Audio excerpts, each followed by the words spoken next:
Apple no nació como una empresa. Nació como una idea peligrosa. A mediados de los años 70, Estados Unidos salía de una década marcada por la guerra de Vietnam, la desconfianza hacia las instituciones y una juventud que ya no creía en las grandes corporaciones.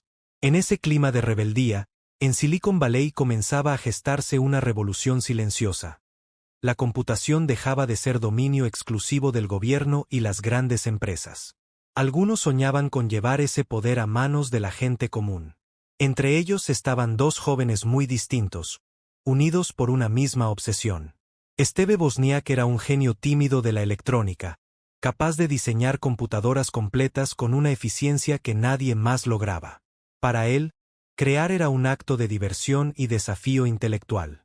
Steve Jobs, en cambio, no era ingeniero. Era un visionario. Carismático, intenso, obsesivo. Veía la tecnología no como circuitos, sino como una extensión de la experiencia humana. Se conocieron gracias a un amigo en común y conectaron de inmediato. Uno sabía cómo construir el futuro. El otro sabía por qué debía construirse. En 1976, en el garaje de la casa de los padres de Jobs, en Los Altos, California, ensamblaron su primer producto, el Apple I. No era una computadora como las conocemos hoy. No tenía carcasa, ni monitor, ni teclado. Pero tenía algo revolucionario. Era una computadora personal. No estaba pensada para una institución, sino para una persona. Vendieron algunas unidades a entusiastas de la electrónica. No se hicieron ricos, pero entendieron algo crucial. Había hambre de tecnología accesible, directa, humana. Ese mismo año fundaron oficialmente Apple Computer. El nombre no era técnico ni intimidante. Era simple, casi infantil. Jobs lo eligió porque sonaba amigable, y porque desafiaba la frialdad del mundo corporativo. El verdadero punto de inflexión llegó con el Apple II en 1977. Esta vez, no era solo una placa electrónica. Era un producto terminado. Tenía carcasa, gráficos en color y estaba pensado para llegar a los hogares. Mientras otras empresas hablaban a ingenieros, Apple hablaba a personas comunes. Contra todo pronóstico, fue un éxito masivo. Apple comenzó a crecer a una velocidad vertiginosa. Pasaron del garaje a oficinas reales. Llegaron inversionistas. Llegó el dinero. Y con él, las tensiones. Jobs empezó a imponer estándares imposibles. Nada era suficiente. Nada era perfecto. Cada detalle importaba. Para muchos, era inspirador. Para otros, insoportable. Pero Steve Jobs no quería simplemente vender computadoras. Quería cambiar el mundo. Mientras Apple crecía, Jobs ya miraba más allá. Veía límites donde otros veían logros. Sentía que el Apple II era solo el comienzo. En su mente se estaba gestando algo más grande, algo que cambiaría para siempre la relación entre humanos y máquinas. Sin saberlo, Apple estaba entrando en una etapa peligrosa. Porque cuando una empresa nace de la rebeldía, tarde o temprano debe enfrentarse al sistema que intenta cambiar. Y esa batalla apenas comenzaba. A finales de los años 70, Apple ya no era una promesa. Era una sensación.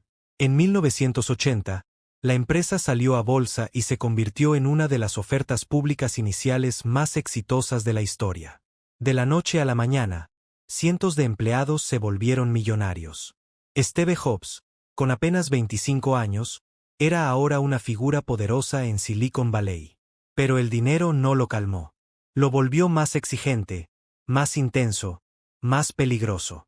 Jobs estaba convencido de que Apple no debía seguir el camino tradicional de la industria. Mientras otras compañías se enfocaban en vender más máquinas, él quería reinventar la experiencia completa. Y esa obsesión lo llevó a un pequeño laboratorio dentro de la empresa donde se gestaba un proyecto secreto, el Macintosh. Todo cambió en 1979, cuando Jobs visitó los laboratorios de Xerox PARC. Allí vio algo que parecía ciencia ficción.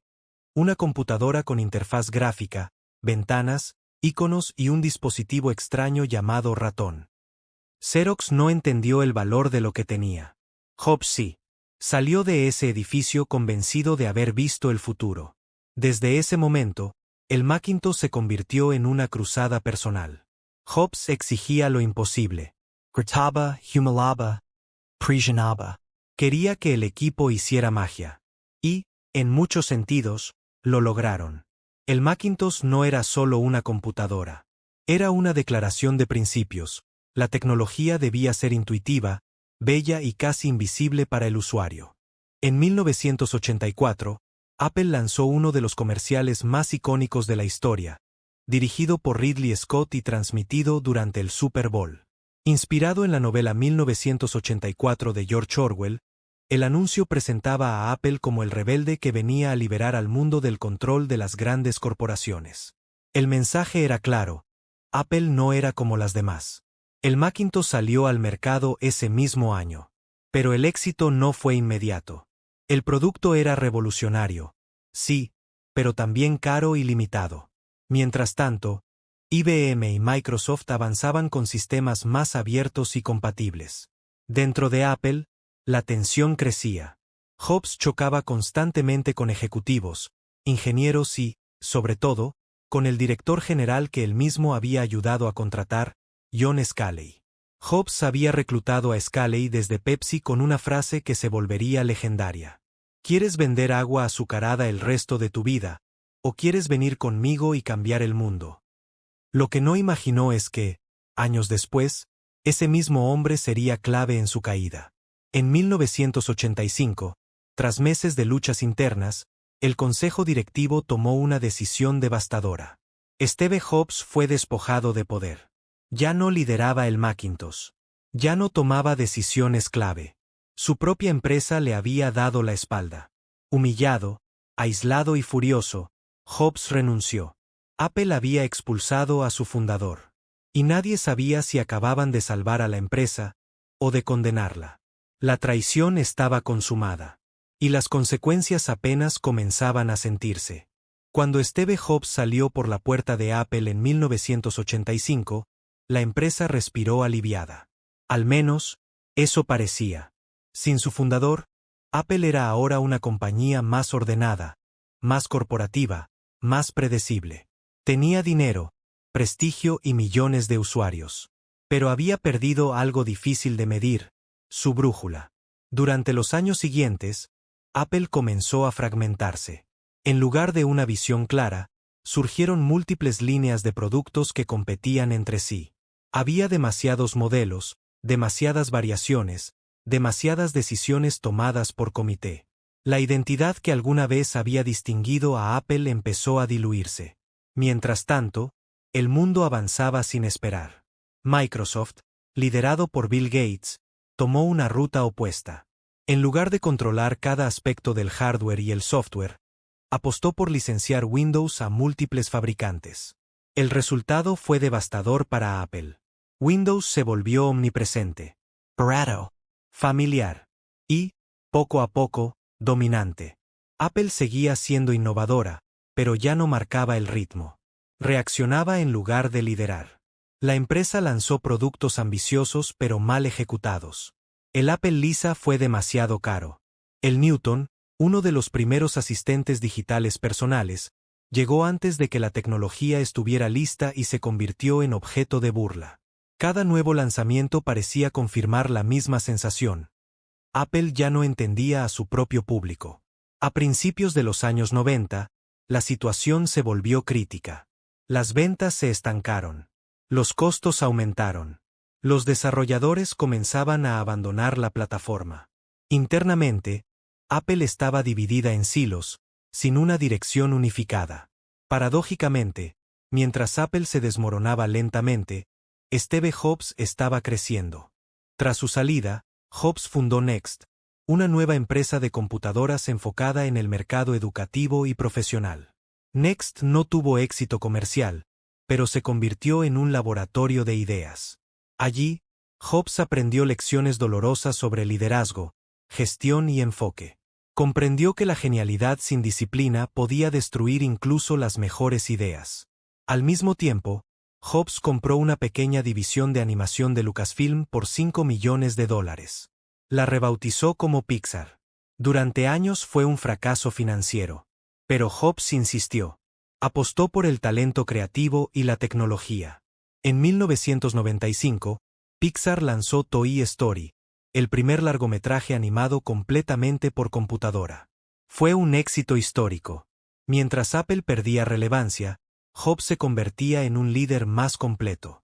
Para 1996, Apple estaba al borde del colapso. Había perdido miles de millones de dólares. Sus acciones se desplomaban. Los analistas hablaban abiertamente de una posible bancarrota o adquisición.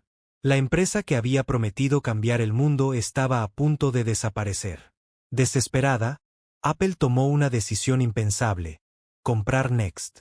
Con esa compra, Steve Jobs regresaba a la empresa que lo había expulsado. No como salvador, todavía, pero como una última apuesta. Apple estaba en caída libre. Y el único hombre que parecía entender cómo rescatarla, estaba de vuelta. En 1997, Apple no era una empresa innovadora. Era una empresa agonizante. Había perdido más de $1.000 millones en un solo año. Sus productos no se vendían. Sus empleados estaban desmoralizados. Muchos analistas aseguraban que Apple tenía menos de 90 días antes de declararse en quiebra. En ese contexto desesperado, Steve Jobs regresó oficialmente, primero como asesor, luego como CEO interino. Lo primero que hizo no fue lanzar un producto. Fue eliminar casi todos. Jobs reunió a los equipos y dibujó una simple cuadrícula en una pizarra: consumo y profesional, portátil y escritorio. 4 productos. Nada más. Canceló decenas de proyectos, despidió divisiones enteras y tomó decisiones que parecían suicidas. Pero detrás de esa brutalidad había claridad. Apple debía volver a enfocarse. Después, ocurrió lo impensable. En agosto de 1997, en plena Macworld, Jobs anunció una alianza con el enemigo histórico, Microsoft. Bill Gates apareció en una pantalla gigante mientras el público abucheaba. Microsoft invertiría $150 millones en Apple y se comprometería a seguir desarrollando Office para Mac. Apple sobrevivía, gracias a su rival. Ese momento marcó un cambio profundo. Jobs ya no era el joven impulsivo de los 80. Había aprendido a tragar orgullo para salvar la empresa. Poco después llegó el iMac. Lanzado en 1998, el iMac era radical.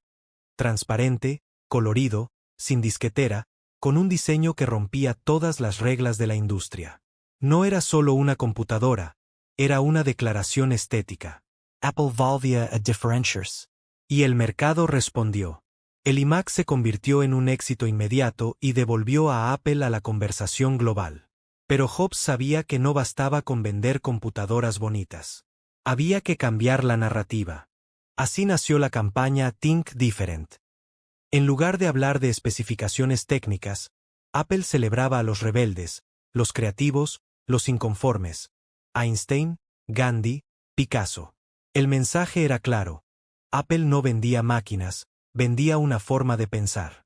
Internamente, Jobs reconstruyó la cultura. Centralizó decisiones, impuso estándares extremos y volvió a colocar el diseño y la experiencia del usuario en el centro de todo. Algunos lo odiaban. Otros lo veneraban. Pero todos entendían una cosa: Apple volvía a tener un rumbo. Para 2001, Apple ya no estaba muriendo. Estaba resucitando. Y en silencio, en los laboratorios de la empresa, se estaba gestando un producto que cambiaría no solo a Apple, sino al mundo entero. La computadora había sido solo el principio. A comienzos del nuevo milenio, la música estaba en crisis. Napster había demostrado que el mundo quería consumir canciones de forma digital, pero también había destruido el modelo tradicional de la industria. Las disqueras estaban en guerra contra sus propios clientes. Los reproductores MP3 existían, pero eran complicados, feos y limitados. Nadie había logrado unir tecnología, simplicidad y legalidad en una sola experiencia. Steve Jobs vio ahí una oportunidad. En 2001, Apple presentó el iPod, un pequeño dispositivo blanco, elegante, con una rueda que permitía navegar miles de canciones con el pulgar. 1000 canciones en tu bolsillo, dijo Jobs. No era solo un reproductor, era una extensión personal. Por primera vez, la música digital se sentía natural. Al principio, pocos creyeron en él. Apple era una empresa de computadoras. ¿Por qué competir en música? Pero el iPod explotó. Se convirtió en un fenómeno cultural. Los audífonos blancos se volvieron un símbolo de estatus. Apple había encontrado una nueva puerta de entrada al mercado masivo. La verdadera jugada maestra llegó en 2003 con iTunes Store. Jobs logró lo imposible: convencer a las grandes disqueras de vender canciones individuales por 99 centavos. Sin DRM agresivo. Sin complicaciones. Legal y sencillo. El usuario ya no tenía que elegir entre comodidad y legalidad. Por primera vez, la industria musical tenía una solución real a la piratería. Apple no solo vendía canciones. Controlaba la experiencia completa. El ecosistema comenzaba a tomar forma. iPod, iTunes, Mac. Todo conectado. Todo diseñado para funcionar mejor juntos. Apple dejaba de ser una empresa de productos aislados y se convertía en una plataforma. Entre 2001 y 2006, Apple creció de forma explosiva. Los ingresos se dispararon. El iPod dominaba el mercado. Apple abrió sus propias tiendas físicas, las Apple Stores, rompiendo otra regla: un fabricante controlando directamente la relación con el cliente. Las tiendas no eran solo puntos de venta, eran templos de marca. Pero Jobs no estaba satisfecho. Mientras el iPod triunfaba, observaba con atención un problema evidente: los teléfonos móviles. Eran torpes, lentos y controlados por operadores. La música ya vivía en el bolsillo de las personas. ¿Por qué no todo lo demás? Dentro de Apple, comenzó un proyecto ultrasecreto. No era una mejora del iPod. No era un accesorio. Era algo completamente distinto. Apple estaba a punto de enfrentarse a una industria aún más grande, más poderosa y más cerrada que la musical. Y esta vez, el riesgo sería total. En enero de 2007, Steve Jobs subió al escenario del Moscone Center en San Francisco y dijo una frase que parecía simple, pero no lo era. Hoy, Apple va a reinventar el teléfono. Durante años, Apple había trabajado en secreto. No existían teclados físicos en los prototipos finales. No existía stylus. Todo giraba en torno a una idea radical. La pantalla debía desaparecer y convertirse en la interfaz. Multitouch, gestos, fluidez. Nada parecido existía en el mercado. Cuando Jobs presentó el iPhone, el público tardó unos segundos en entender lo que estaba viendo. No era solo un teléfono. Era un iPod, un navegador de Internet y un comunicador, todo en uno. El futuro estaba en la mano. La industria reaccionó con incredulidad. Microsoft se rió. BlackBerry no se sintió amenazada.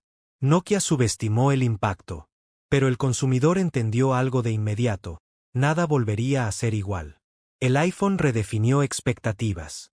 Navegar por la web ya no era una experiencia frustrante. Las aplicaciones podían ser intuitivas, bellas y poderosas. En 2008, Apple lanzó la App Store, permitiendo que desarrolladores externos construyeran sobre su plataforma. Fue el inicio de una economía completamente nueva. Miles de empresas nacieron gracias al iPhone. Otras tantas comenzaron a morir. Competitors históricos colapsaron. BlackBerry perdió relevancia. Nokia cayó desde la cima. El teléfono dejó de ser un dispositivo de comunicación y se convirtió en el centro de la vida digital. Cámara, mapa, billetera, entretenimiento, trabajo. Apple, una vez más, había llegado antes que los demás. Entre 2007 y 2010, el crecimiento fue explosivo. Cada lanzamiento generaba filas interminables. Cada presentación se convertía en un evento global.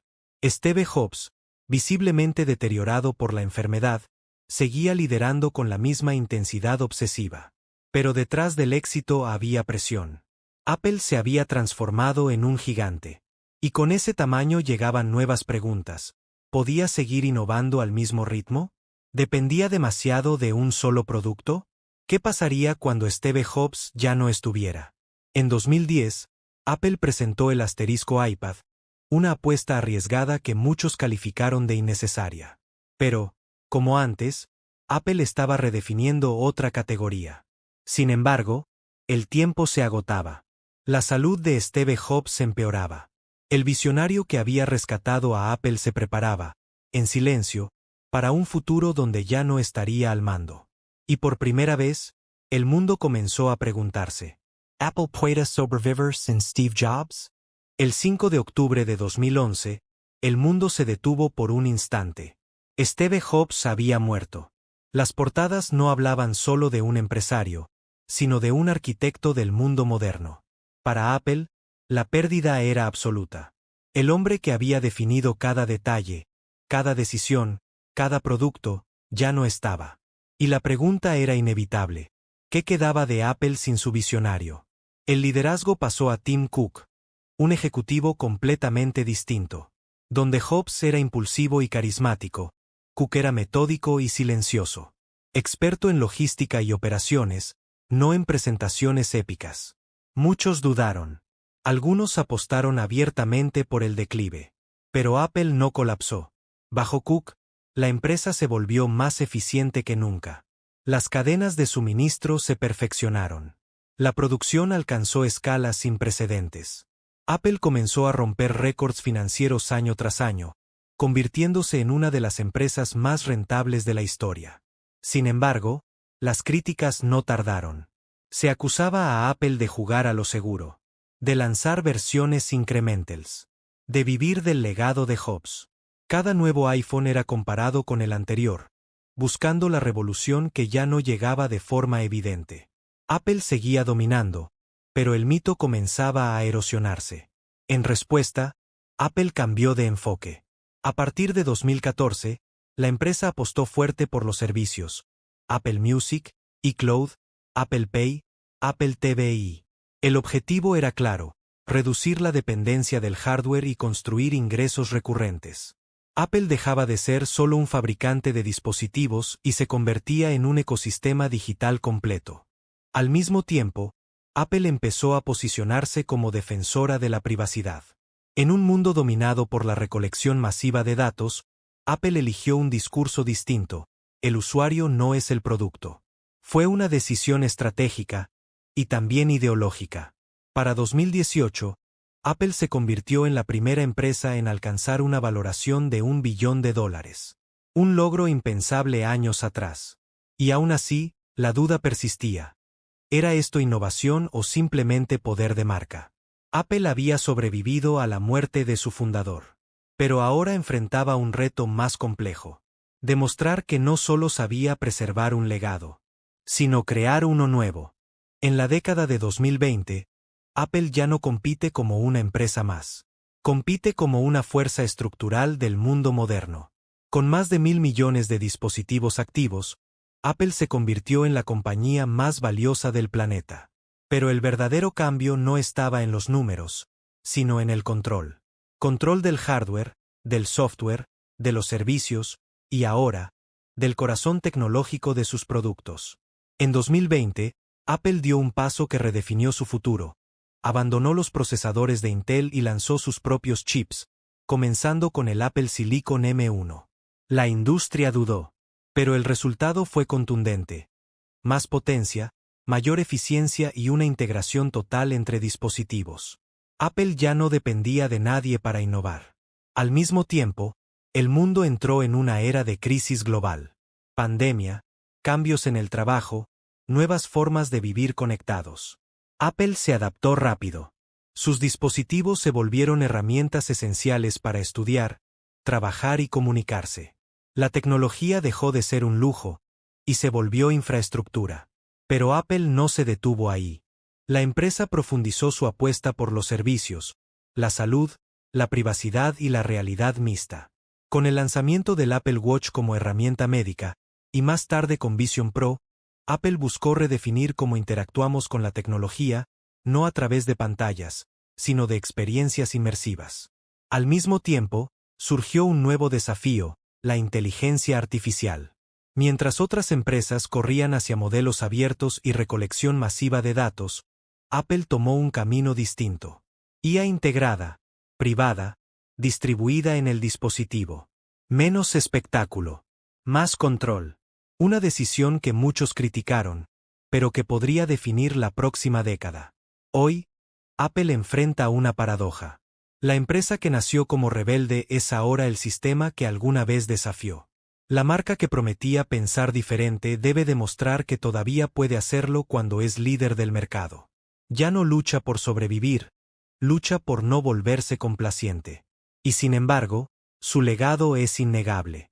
Apple no solo cambió la tecnología, cambió la música, la comunicación, el diseño, el trabajo, el entretenimiento y la relación entre humanos y máquinas. Inspiró a generaciones a creer que la tecnología podía ser hermosa, simple y humana. La pregunta final no es si Apple fue exitosa. La pregunta es esta: ¿puede una empresa que cambió el mundo volver a hacerlo? Porque si algo nos ha enseñado la historia de Apple, es que cuando todos creen que ya lo ha hecho todo, es justo cuando comienza a pensar diferente otra vez. Detrás de cada gran empresa, de cada marca legendaria y de cada persona extraordinaria, hubo dudas, caídas y momentos en los que rendirse parecía la opción más fácil. Hoy conociste una de esas historias. Y en el próximo video, conocerás otra que podría cambiar la forma en que ves el éxito. Gracias por acompañarnos. Si te gustó este video, por favor deja tu like y comenta. Nos vemos en el próximo video.